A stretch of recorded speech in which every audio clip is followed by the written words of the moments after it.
लखन दोनों भैया जंगल के तिरवे तिरवे ना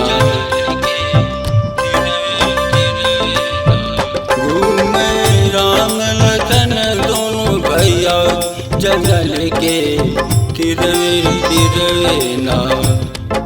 भूख लगी बेल पत्र चबई है, प्यास लगी गंगा पानी। भूख लगी बेल पत्र चबई है, प्यास लगी गंगा पानी।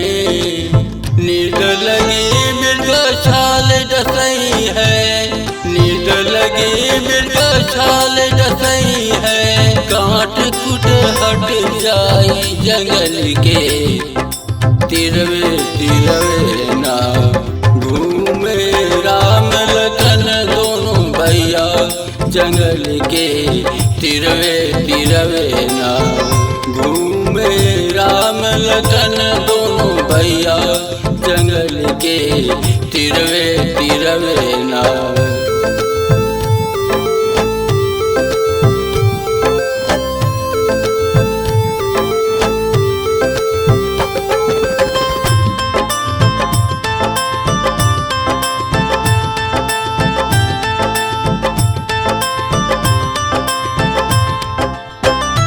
केकरा बिना है सुनिए जोधा, केकरा बिना चौपाई।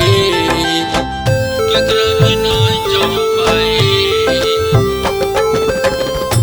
केकरा बिना है सुनिए जोधा, केकरा बिना चौपाई। केकरा बिना है सुनिए जोधा, केकरा बिना चौपाई। केकरा बिना है सुनी रसोईया के मुर भोजन बनाई जंगल के तिरवे तिरवे ना। घूमे राम लखन दोनों भैया जंगल के तिरवे तिरवे ना। घूमे राम लखन दोनों भैया जंगल के तिरवे तिरवे ना।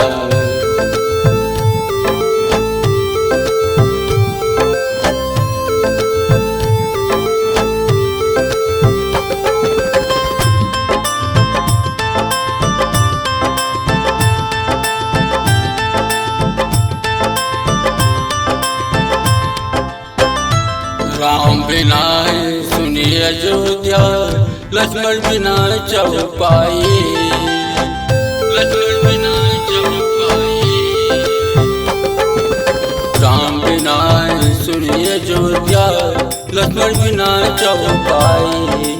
राम बिना सुनिए अयोध्या, लक्ष्मण बिना चौपाई।